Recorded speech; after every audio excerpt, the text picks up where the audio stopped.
Hey, Irish fans, welcome back to Dome and Domer, the oldest Notre Dame sports podcast.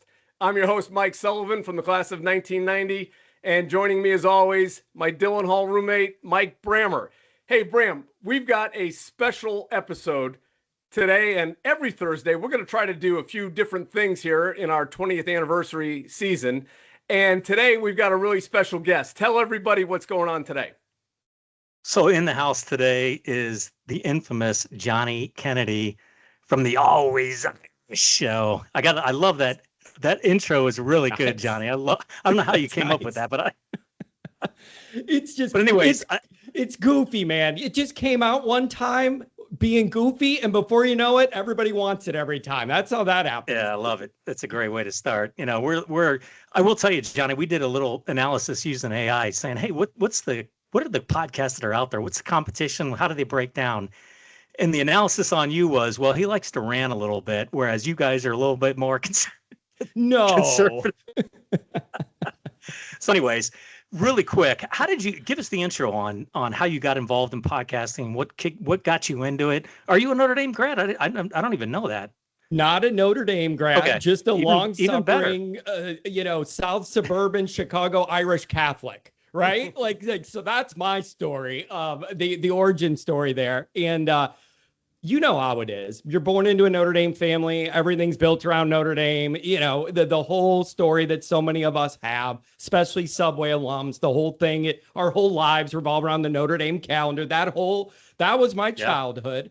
I'm 41. Okay. So I was alive for 88, but I missed the feeling of it. Right. And so always been a Notre Dame guy. Now, did you go out in the yard after Notre Dame lost and cry? Oh, I mean, you know what we do in our family? No one talks. If we lose, no one talks. We all go our separate way and we just rejoin the next time. Yeah, Bram, I go out and cry, and I'm not a child anymore. Emotionally, I'm very regressed. I am very much a child. And I mean, processing the tough ones, that's hard to do. I don't care how old you are. Oh, yeah. It never gets easier.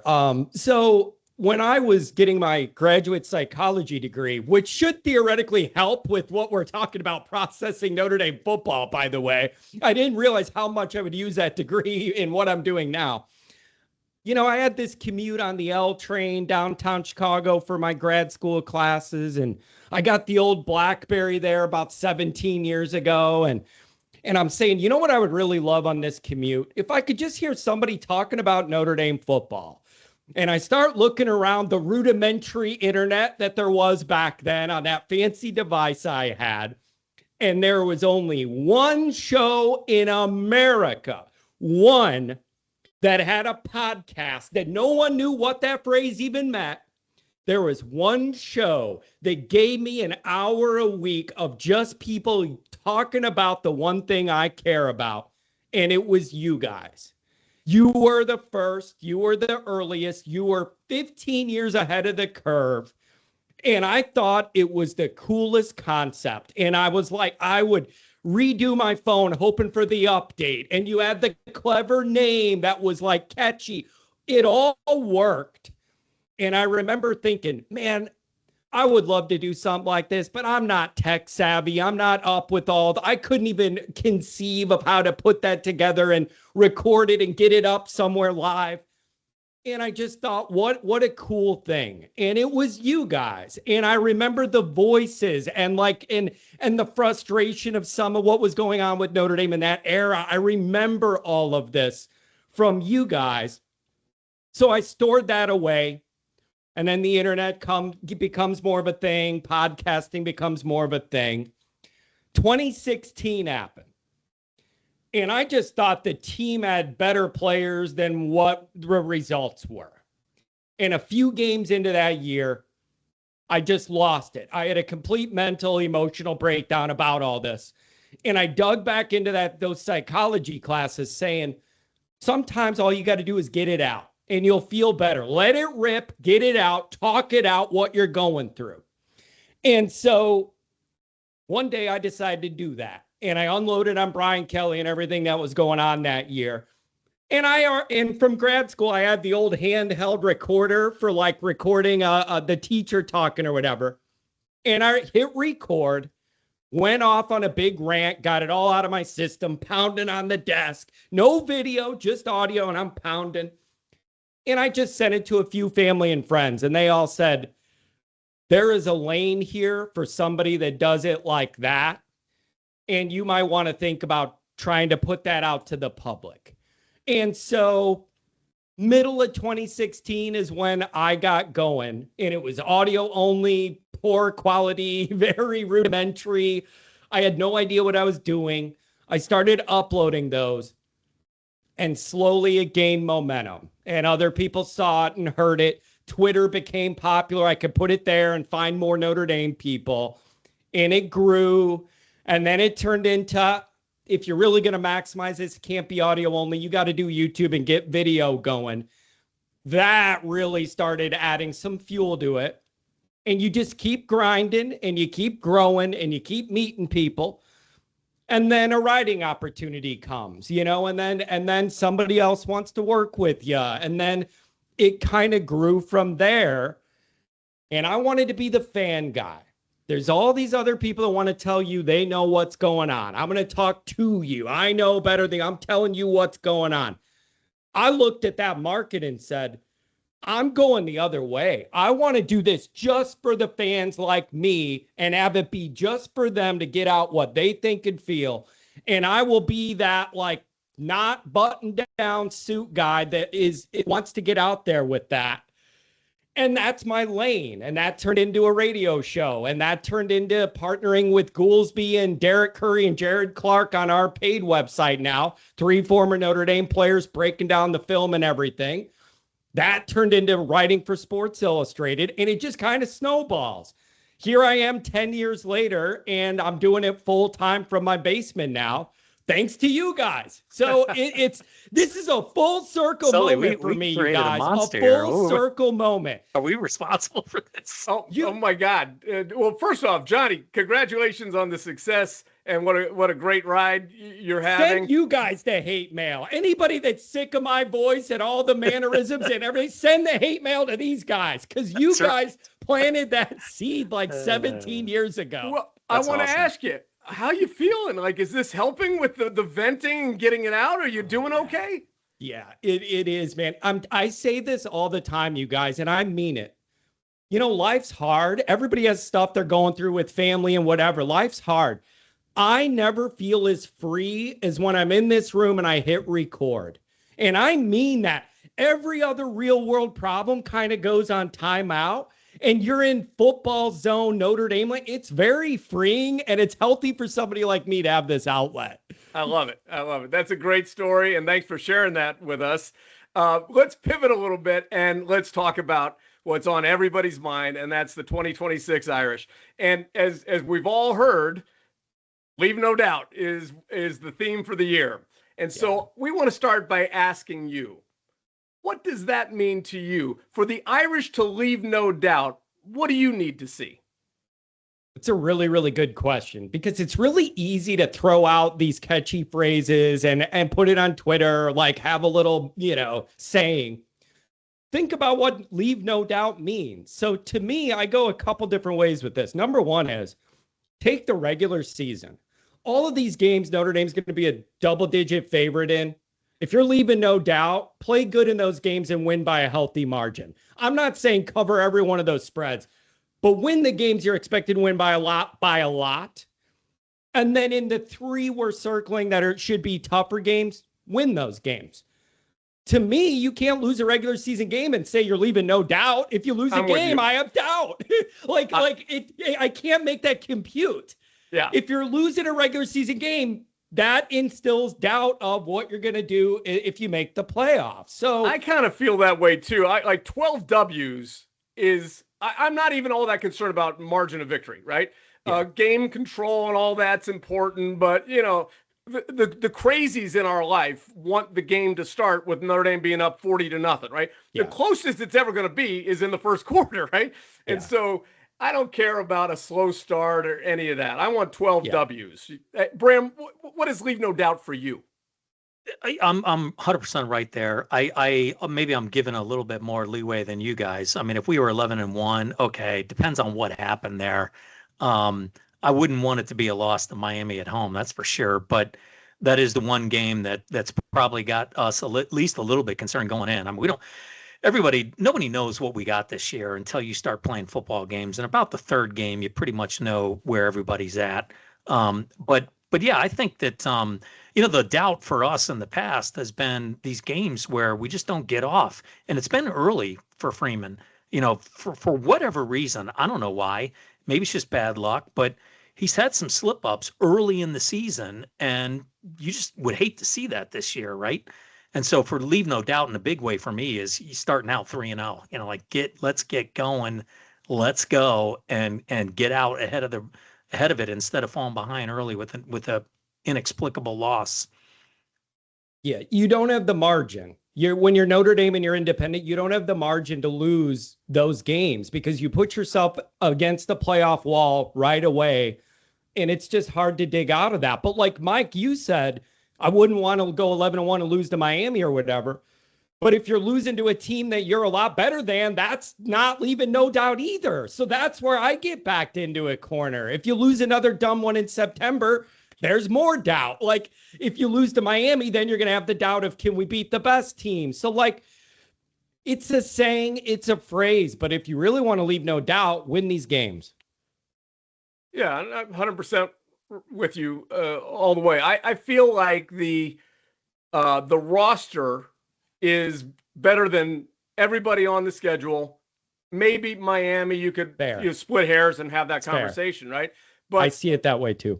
Right. And I feel like the program, the coaching staff, the roster, there's nobody on the schedule that makes me, quake in my boots at all or feel like, now again, if we were going on the road in November to Miami, okay, sure. But at home, leaving no doubt means 12 wins with this schedule and the team that we have. Yeah.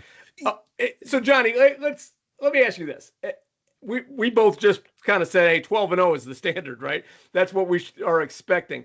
Which area of the team gives you the biggest concern and conversely, the biggest area of confidence? And Johnny, we'll start with you. Bram, weigh in on that as well. I would be shocked if the Notre Dame defense wasn't elite. I would be shocked. And there are some questions. I'm a big believer. Charlie Partridge coming into that defensive line room is going to make a big difference. He is considered maybe the best guy that does that job in the pros and college, like for a reason.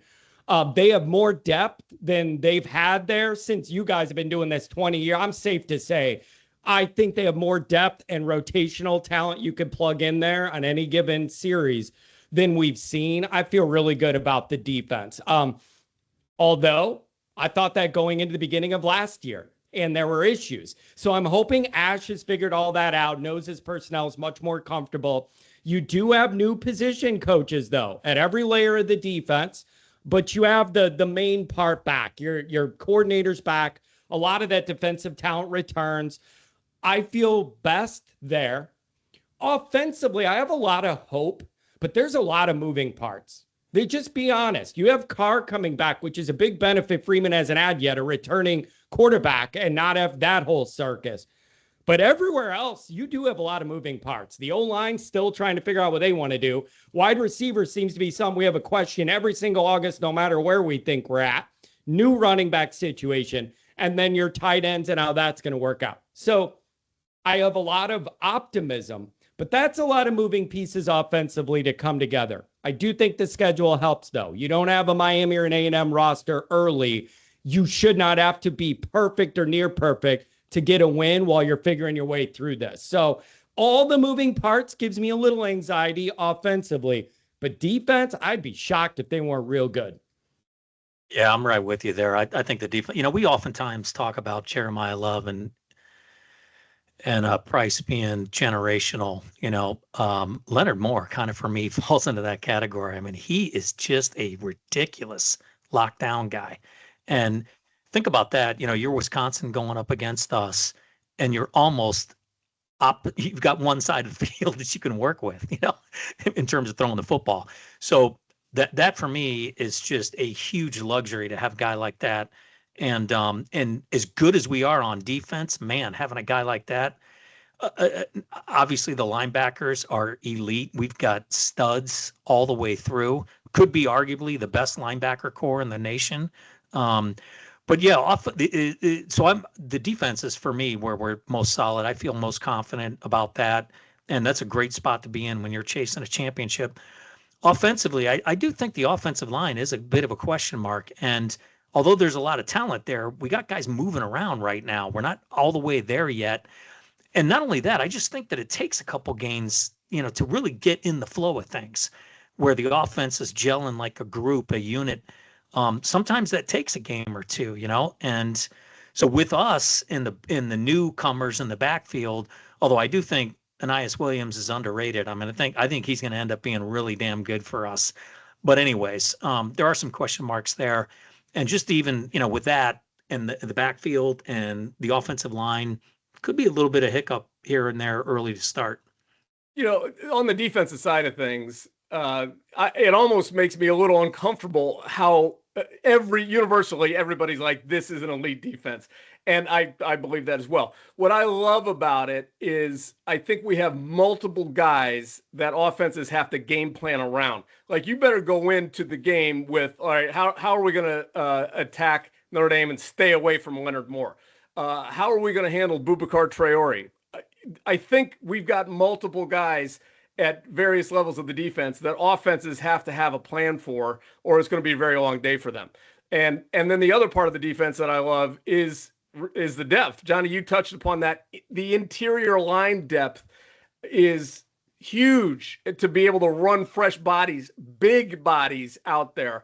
And again, guys are going to get dinged throughout the year, and I would expect that the drop off from 1 to 1A to 2 is not that great, because the depth is one of the great strengths of this team.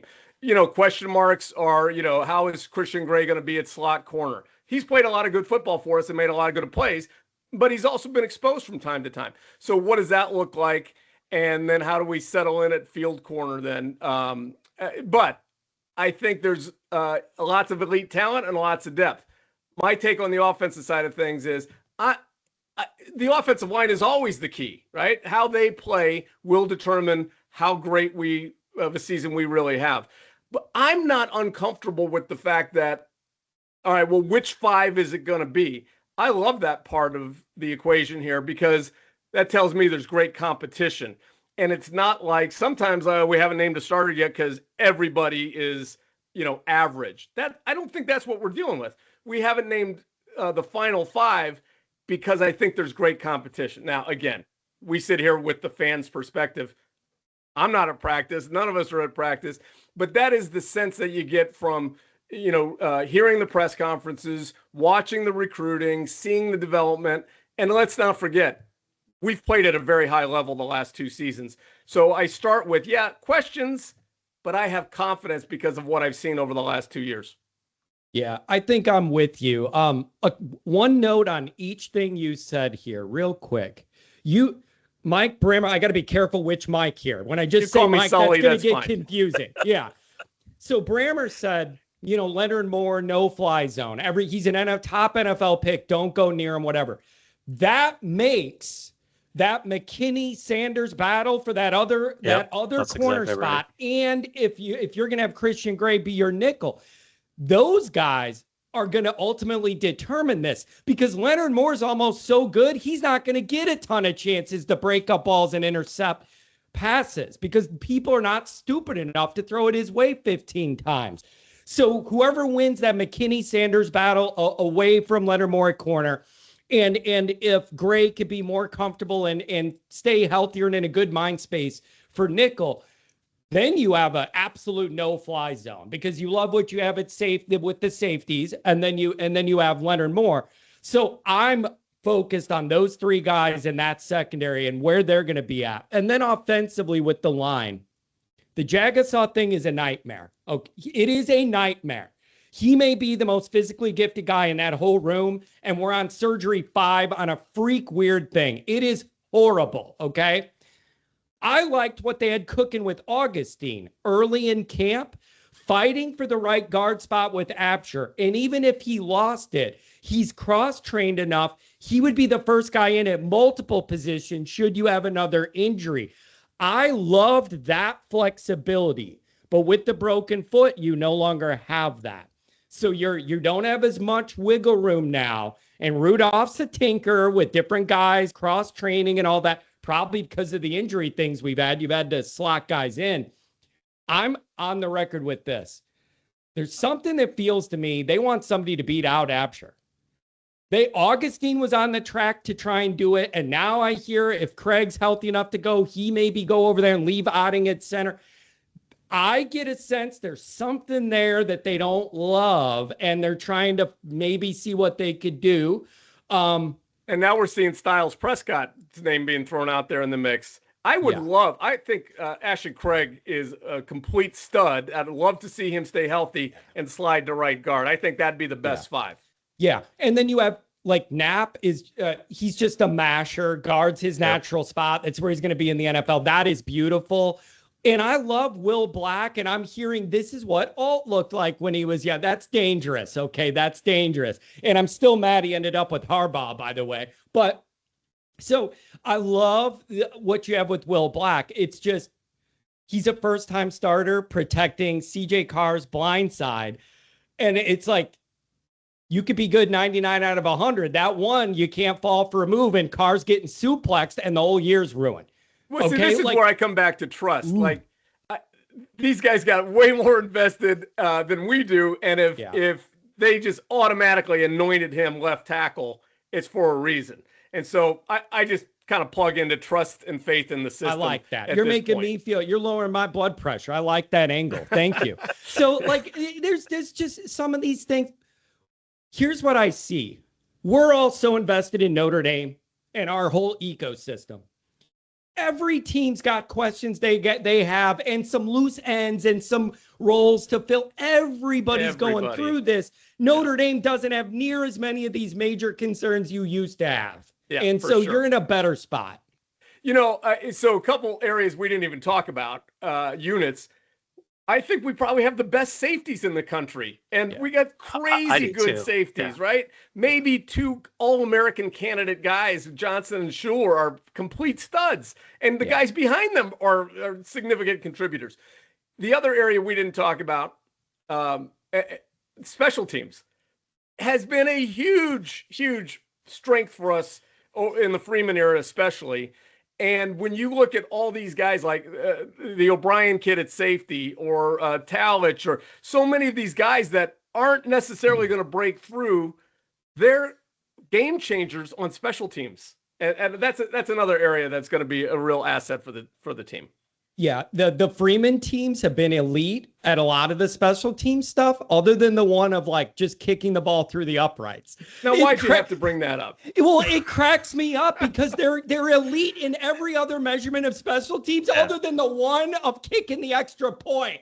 Right, and so that's one where, I know that we got guys that are highly regarded and everybody is excited about them, but you got to show me, man. I need to see a couple field goals early in the Wisconsin game. I mean, assuming that they're not shouldn't have been touchdowns. You know what I mean? Like, I don't want a chippy field goal because we stalled, but I'd love to see us bang in, a 45-yarder early in that game. Yeah, the kid that we got there is pretty good. The kid from Purdue. I mean, from what they're saying, he's been solid. Freeman has put pressure on him. Kind of have everybody gather around. Let's see him kick one under pressure, and apparently he's been nailing them. So. So I'd love to see that. I agree. It's going to be key for us. You need that. You need somebody that's automatic from 40 in. You just have to have that in college football today. It's an absolute must. Yeah, for sure. Okay, so let's talk about, mention the Wisconsin game. Let's talk about the schedule. And Johnny, I look at this as, okay, you've got the big three in BYU, Miami, and SMU. You've got the Big Ten.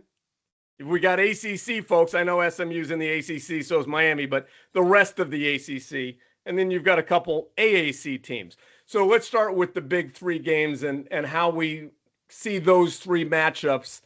A lot of unknowns. It's way down the road. But when you look at a road game at Provo, what's the first thing that you start thinking about?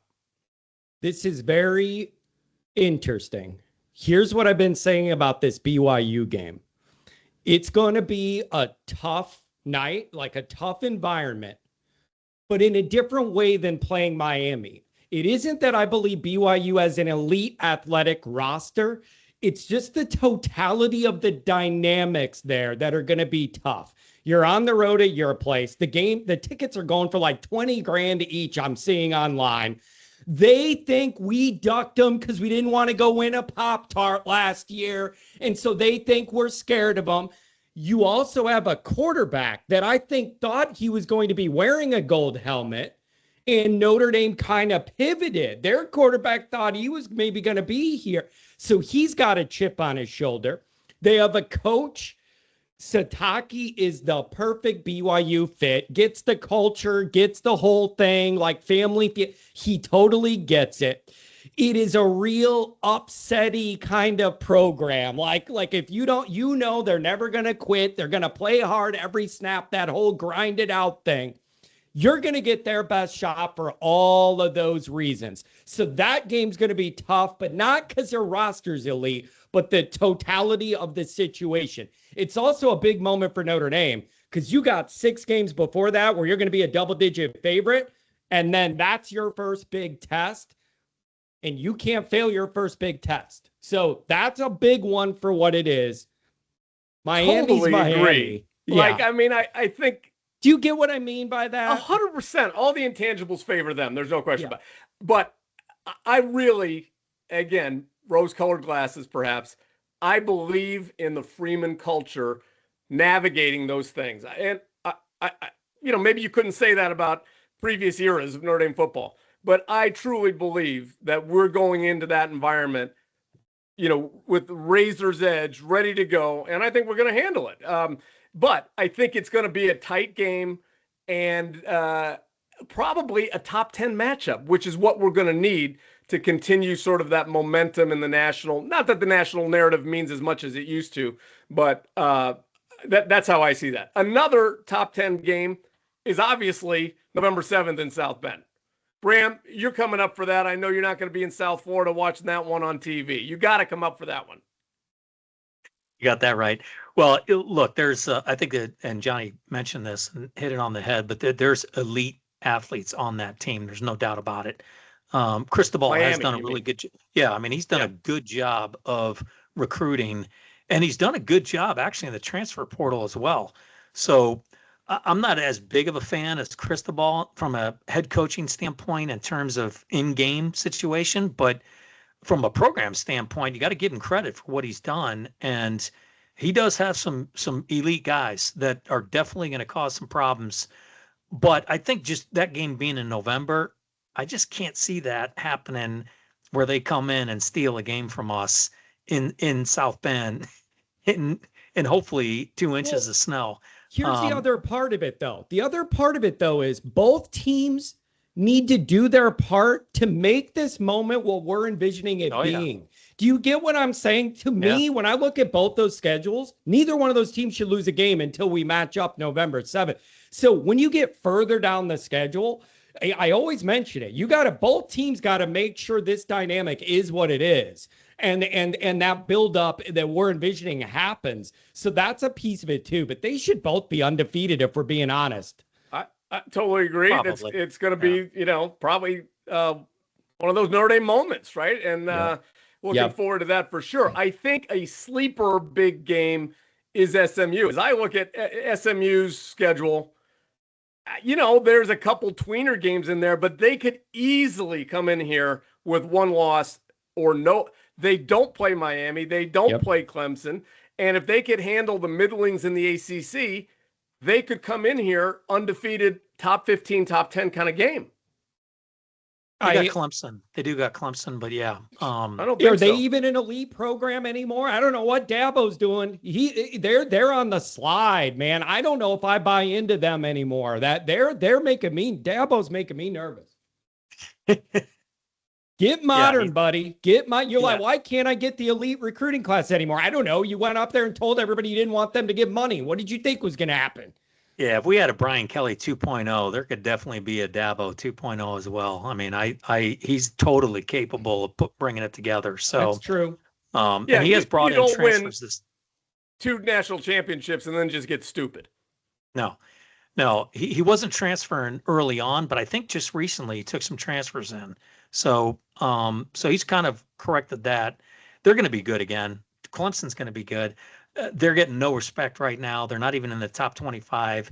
He's gonna lean on that heavy, and that'll be part of his speech every single game when he's riling his guys up. So Yeah, I expect SMU them to be Bram good. doesn't play Clemson, and No, I look at their schedule. Florida State, Louisville, Virginia, right? If they can handle their business there, that's going to be another late season marquee game. Now, look at it this way, too. Here's another way I look at the SMU game. One is it's really hard to project for the last home game of the year. A lot can happen. You don't know who's banged up, who's in. For sure. I have a hard time later in the year looking at things deeply because so much is going to change. But I will say this. I believe it really hurt Notre Dame the second half of last year. You had no needle moving games on the backside of that schedule at all. The media tried to sell you that Pitt was something they weren't. They tried to sell that, and we showed they weren't, and then Miami showed they weren't right after it. I think it's going to be good that Notre Dame has a needle moving game later in the year. And if they're in playoff position, it'll be a big moment. And you guys have been around. Sometimes that weather gets dicey for that final home game there on Senior Day, right off the lake, and I like that dynamic, and I like that you maybe have a needle-moving playoff game at the end of that calendar. Not we're playing Stanford with 5 people in the stands, and the game ends at 2 a.m, and I'm doing a post-game show till the sun comes up. So I think that'll be healthy. They did that on purpose. You guys know ESPN and that old machine. They knew Notre Dame's in that battle the last game. You think it was random? We ended up playing till 2 a.m? No, I think it's because Stanford sucks. That's what I don't like it at all. Okay, hey, let's move on to the Big Ten part of the schedule. Obviously Wisconsin is likely the toughest opponent of Wisconsin, Purdue, Michigan State. Give me a quick take on the 3 Big Ten games. I'm with you on this. And it's another problem I have with like Notre Dame doesn't schedule anybody or whatever. When Wisconsin first got on the schedule, they weren't terrible. It wasn't that long ago. Purdue was a decent program. Like Michigan State, look at the battles Notre Dame's had with Michigan State in the old days and then the not so old days with D'Antonio and all those physical run game defensive battles. It's not our fault that a lot of these programs have dipped. I don't know what you want me to do about that. You be better. So I always throw that out there. I am going to say this, though. Wisconsin's different because it's week 1, and that comes with its own mix of nuance and week 1 variance and all that. I'm going to say this, though. I never sleep on Pat Fitzgerald. That guy hates Notre Dame, okay? He had a chip on his shoulder. We didn't recruit him to Notre Dame or whatever. He goes to Northwestern, beats us as a player. Brian Kelly gave him a win in 2014 at home when you couldn't run out the clock. You let him beat you there. I never overlook Pat Fitzgerald because he got an axe to grind for Notre Dame. And if there's an angle, he's going to find it. But they have a lot of rebuilding to do. It is a night game. That'll help Notre Dame be a little more engaged. But I never fully overlook Fitzgerald because I know how he feels about Notre Dame. Well, I wouldn't sleep on him either. There might be some crazy hazing stuff that goes down, so I wouldn't close my eyes on him. Make sure their whole team's wearing pants for the warm-ups, please. Yeah. Okay, now the rest a little of the bit of a ACC. problem. I will say I would say Fickle is a little bit of a problem. He's a good coach. He's of the 3, I think he's the best coach. Yeah. And with that game being early, anything can happen. I mean, he could come out in an unbalanced line. You just never know the first game of the season. Just to throw a loop at us to just get any kind of confusion. Our guys are going to have their ears pinned back right from the get-go. There's no doubt about it. Tricky unbalanced line. We'll keep an eye on that one. There's your Dome and Domer hot take. Okay, the ACC part of the schedule. I don't love finishing at Syracuse with Steve Angeli and Senior Day, but realistically, there shouldn't be any other issue. Does going to Chapel Hill and playing Bill Belichick any concern for you there? You know what? Here's the first thing I'm going to say, Sully. Okay, so you got Angeli and the senior. That's an interesting, juxtaposition there or whatever. But you know what bothers me most about that is that we should be going to LA that weekend and we're not. Okay. So right off the bat, I'm in a bad mood because that's the USC slot where everybody's Thanksgiving dinner's ruined by us debating what's going to happen in a couple days. All right. So I'm mad about that. Here's the other thing. This North Carolina thing bothers me. The arrogance of Belichick to think he could just drop into the college scene and just magic was going to happen and he's going to win all the time and it's just going to happen by his mere presence. That offends me. He overlooked what it takes to do this right in college. He thought he could just drop in there and it would all happen. And that arrogance bothers me. And his girlfriend bothers me. We would be losing our minds if Freeman's wife was out there with leather thigh boots during spring ball walking around the field. I would lose my mind about how unprofessional that is. So that dynamic bothers me with her and his arrogance thinking this would be easy and just magically happen. That bothers me. And I want you to go there and prove a damn point. One of the things I love about Freeman is he always seems to find a little bit of an edge, like these subtle things that you're bringing up. I guarantee you there's something on his radar that he's using to motivate the team for whatever opponent it is. Pat Fitzgerald's hate or the who Bill Belichick is or any of that. So I believe in our ability to find that emotional edge week in and week out. But what do you guys feel about the ACC agreement we have overall? Like, do you feel like it's working or are you happy with how it's going? It does help you fill out the schedule, which is an increasing challenge as teams don't want to play Notre Dame and suffer a loss before their conference play. What do you feel about that agreement? I just wish they had more competitive teams and they just don't. Yeah, I think Bram, it's a fire dynamic away. Look, we scheduling is an issue, and I think there would be a big concern if we were totally not locked in with anybody and we're fighting for games. I mean, think about what that would be like in the middle of the season. You're not going to get an SEC team that's just going to take a week off and come play us. Yeah. And so I think it just, at least with the ACC, you've got some marquee teams there year in and year out. Now, they haven't been recently, and that's a bit of a problem. But, if we can get Clemson or Florida State, Miami in some of these games, at least we got a chance of a marquee game out of that. But yeah, I think it's just the dynamic of college football. We're kind of stuck. I don't know that there is a better option out there for us. Well, listen, a couple thoughts. Number one, to hear Bavakwa describe it, we don't have a problem with people who want to play us. Now, I'm not sitting at the table. I'm not sitting in the room, and I've not heard anything to the contrary. So our speculation as fans, I'm not sure lines up with the reality of teams who want to play us.